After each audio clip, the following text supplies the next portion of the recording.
Bismillahirrahmanirrahim. Alhamdulillah, wassalatu wassalamu ala Rasulillah wa ala alihi wa sahbihi wa walah wa ba'd. Baik, insya-Allah pertama dan selama-lamanya kita panjatkan kesyukuran kepada Allah Subhanahu wa taala. Peluang Allah Taala bagi pada kita dengan mendatangkan mawasimul khair. Kita yang sebelum ni berdoa minta pada Allah Subhanahu wa taala, Allahumma balighna Ramadan, Allahumma sallimna di Ramadan. Macam-macam doa kita minta pada Allah Subhanahu wa taala agar Allah Taala sampaikan kita ke dalam bulan Ramadan al-Mubarak. Maka kali ini Allah Subhanahu wa taala pertemukan kita sekali lagi dengan bulan Ramadan al-Mubarak, dan ia adalah anugerah daripada Allah Subhanahu wa taala. Dan bila sampai bulan Ramadan, kita pun semangat kita lain. Okay, sebab kita ada penting ada musim. Okay, bahkan kenapa, macam contohlah kita orang Arab mungkin dia tak rasa sangat benda ni, tapi bagi masyarakat kita ni, masyarakat yang mengejar teknologi Arab ni, sebab dia memang dalam bab-bab agama ni dia tak perlu kepada galakan. Masuk bulan Ramadan ni penuh masjid surau. Tak bulan Ramadan pun sama juga, penuh majlis ilmu sentiasa. Kita ni susah, kita perlukan kepada dawaf, ada push untuk membolehkan untuk kita buat kebaikan-kebaikan ini. Okay, lalu antara faktor yang membantu kita untuk menggalakkan kita untuk buat kebaikan adalah musim-musim kebaikan. Okay, sebab tu dekat Malaysia ni banyak perayaan dia. Nuzul Qurannya, apa lagi? Ma'al Hijrahnya, apa lagi? Maulid Rasulnya. Perayaan-perayaan ini dimunculkan sebab apa? Kita tak ceritalah bab hukum dia boleh ke tak boleh, tapi kita nak cerita kenapa perayaan-perayaan ini dimunculkan. Okay, kerana nak menghidupkan balik. Sebab tengok masyarakat Malaysia ni diperlukan kepada tolakan. Okay, maka antara benda yang menolak ni adalah musim-musim kebaikan. Okay, bila datang bulan Ramadan, nampak semangat kita macam mana. Okay, bila datang 10 hari pertama Zulhijjah, semangat macam mana. Datang hari raya Aidilfitri, tengok semangat kita macam mana. Okay, nampak dia punya semangat. Bila datang musim, sedangkan kita sebut dah kan, nak kemas rumah, nak cantikkan rumah bukan tentu hari raya. Nak minta maaf tak perlu tunggu hari raya. Nak ziarah sanak saudara tak perlu tapi tengok bila datang hari raya, kubur pun kita ziarah kan. Padahal hari-hari Nabi SAW suruh pergi ziarah kubur, tapi tak ada galakan pun nak pergi. Tiba-tiba pagi raya pergi pula kan. Okay, tak apa pergi, dia tak ada halangan. Cuma kalau kita mengkhususkan tu cerita lain lah. Okay, so nak bagi tahu kepada kita bahawa kita perlukan kepada galakan untuk buat kebaikan. Dan bila kita masuk pula bulan Ramadan, datang orang menceritakan kepada kita tentang kelebihan-kelebihan yang ada bila kita berada dalam bulan Ramadan. Cuma kita nak sentuh tentang orang-orang yang rugi bila dia ada dalam bulan Ramadan. Okay, dia masuk dalam bulan Ramadan lalu dia mengalami kerugian. Okay, di mana kita nak baca satu hadis Nabi SAW. Kita baca dengan lafaz dia sekali. Okay, kata Nabi SAW dalam satu hadis Abu Hurairah radhiyallahu taala an, yang dikeluarkan oleh al-Imam At-Tirmizi rahimahullahu taala. Okay, kata Nabi SAW, "Raghima anfu rajulin dzukirtu indahu falam yusalli alayhi, wa raghima anfu rajulin dakhala alayhi Ramadan thumma salakha qabla an yughfara lahu, wa raghima anfu rajulin adraka indahu abawahu al-kibara falam yudkhilahu al-jannah." Okay, dalam hadis ini Nabi SAW menyebutkan raghima anfu mri'in. Raghima anfu mri'in adalah apabila dia letak hidung dia atas tanah. Okay, orang letak hidung atas tanah pasal apa? Bukan, itu letak dahi, letak hidung je. Okay, dia letak hidung apabila dia sedih, sangat-sangat sedih, dia meratap sampai dia tunduk kepala dia, ataupun dia rasa rugi bila dia dah buat kerja, ataupun tengok keadaan orang yang dia dah bekerja apa semua, tiba-tiba rugi, bisnes dia rugi, dia kena buang kerja ke. Tengok keadaan dia macam mana, sedih dia kan, sampai seolah-olah meratap sampai menyentuh ni, nak rasa rugi. So Nabi SAW bagi tahu bahawa rugilah orang-orang tertentu ni. Nabi sebut 3 golongan. Kita sebut yang 2 dulu sebelum kita masuk Ramadan punya. Yang pertama adalah rajulun dzukirtu indahu falam yusalli alaihi. seorang lelaki ataupun perempuan yang Nabi SAW disebutkan, nama Nabi SAW disebutkan kepadanya, falam yusalli alaih, dan dia tidak berselawat kepada aku, kata Nabi SAW. So rugilah orang ni. Okay, yang kedua adalah raghima anfu rajulin adraka indahu abawah. Rugilah seorang lelaki atau perempuan yang sempat dengan ibu bapa dia, al-kibar. Okay, ibu bapa dia mencecah usia emas. Okay, falam yudkhilahul jannah, tapi dia yang sepatutnya berkhidmat kepada kedua ibu bapa dia, okay, peluang pada dia untuk dia tambah pahala dia dan mendekatkan dia mendapatkan syurga Allah Ta'ala, tapi dia tak dapat masuk syurga. Falam yudkhilahul jannah, ibu bapa dia tidak berkhidmat pada ibu bapa dia, lalu dia tidak masuk syurga Allah Ta'ala. Dan yang ketiga adalah waraghima anfu rajulin, rugilah bagi seorang lelaki atau perempuan, dakhala alaihi Ramadan, dia sempat masuk dalam bulan Ramadan al-Mubarak. Okey, dan bukan sempat sikit-sikit, thumman salah, dan kemudian Ramadan meninggalkan dia. Okey, thumman salah qabla an yughfar lah. Okey, sebelum Allah Subhanahu Wa Taala mengampunkan dosa-dosanya, sebelum dia diampunkan dosa-dosa dia. Okey, dalam hadis ni kita nampak kelebihan datang bulan Ramadan al-Mubarak. Bahkan tiap-tiap tahun ada riwayat yang tak sahih tu yang orang baca tu kan. Awaluhu nak baca tak ingat dah. Awaluhu apa? Rahmah. Rahmah, awaluhu rahmah. Awaluhu rahmah wa awsatuhu maghfirah wa akhiruhu itqun minan nar. Okay. Permulaannya adalah rahmat, pertengahannya adalah maghfirah, dan akhirnya itqun minan nar, pembebasan daripada api neraka. Dia bukan saya rasa dia orang yang meriwayatkan hadis ni, dia bukan nak cerita 10 malam pertama, 10 malam terakhir, tapi dia nak suruh kita kejar ikut peringkat tu rasanya. Sebab hadis ni riwayatnya dhaif, riwayatnya sangat lemah. Okey, lalu di sana Nabi SAW sebut dalam hadis yang kita baca ni, raghima anfu rajulin adraka Ramadan, adraka indahu Ramadan thumma salakha qabla an yughfara lah. Okay. So rugilah orang yang sempat masuk dalam Ramadan, Ramadan meninggalkan dia dalam keadaan dia tidak diampunkan dosanya. So antara benda yang kita nak cari dalam bulan Ramadan selain daripada ketakwaan pada Allah Subhanahu Wa Taala adalah keampunan dosa. So bila keampunan dosa, maka kita kena cari jalan ataupun perbuatan yang mengampunkan dosa-dosa kita.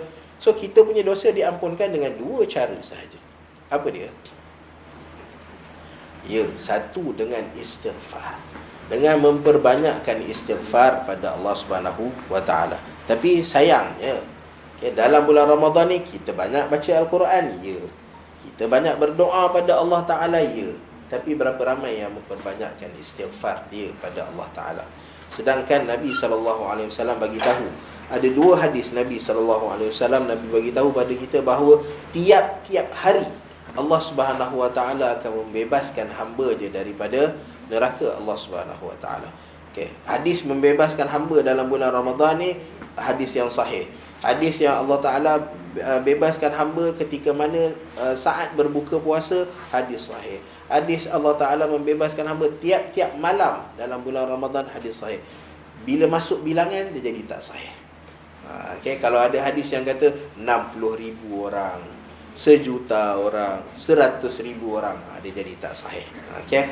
So dalam hadis Ibnu Abbas, Nabi SAW menyebutkan bahawa Allah Subhanahu Wa Taala mengampunkan dosa pada setiap kali iftar, berbuka puasa. Okey. So sebab tu walaupun hadis tentang doa inna lis-saimi inda fitrihi da'watun la turad, walaupun hadis ni ada masalah dari segi periwayatannya. Kenapa para ulama pegang benda ni? Kerana hadis Allah Ta'ala ampunkan dosa ketika fitrah, ketika berbuka puasa tu sahih. Okay, maka sudah tentu ada doa ketika berbuka puasa, dan antara doa terbaik kita baca adalah istighfar pada Allah Ta'ala. Doa minta keampunan pada Allah Subhanahu Wa Taala. Okay, dan begitu juga pada waktu malam kita. Waktu malam kita ketika mana Nabi sallallahu alaihi wasallam sebut walil hadis Aisyah, walillahi utaqa'u minan nar fi Ramadan wa dzalika fi kulli lailah. Allah Taala ada orang-orang Allah Taala bebaskan dia daripada api neraka Allah Taala dalam bulan Ramadan pada setiap malam. Okay, dan bila nak bebas maka kena istighfar pada Allah Subhanahu Wa Taala. Dan waktu malam yang dimaksudkan istighfar tu, maka kaitkan dengan firman Allah Subhanahu Wa Taala, wabil ashari hum yastaghfirun. Dan ketika waktu sahur 1/3 terakhir malam, maka pada waktu tu banyakkanlah istighfar pada Allah Taala. So istighfar ni dia mengiringi apa? Dia mengiringi makan. Istighfar masa nak buka puasa, istighfar masa kita nak sahur. Okey. So Allah Subhanahu Wa Taala peluang yang Allah Taala bagi untuk Allah Taala nak bebaskan hamba, tapi berapa ramai dari kalangan kita yang beristighfar, minta ampun pada Allah Subhanahu Wa Taala. Okey, lalu biasakan diri kita. Biasakan diri kita. Siapa yang dah biasa baca zikir pagi dengan petang tu, insya-Allah lah, insya-Allah dia akan sebut juga istighfar. Dalam zikir pagi petang ada sayyidul istighfar, Allahumma anta rabbi la ilaha illa anta. Kalau tak ada, cukup dengan astagfirullah. Okay. Dan itu cara yang pertama, istighfar, berdoa, minta keampunan Allah Subhanahu Wa Taala. Cara yang kedua untuk menghilangkan dosa kita, ayyughfaralah, adalah dengan kita memperbanyakkan al-hasanat. Okay, memperbanyakkan amal-amal kebaikan.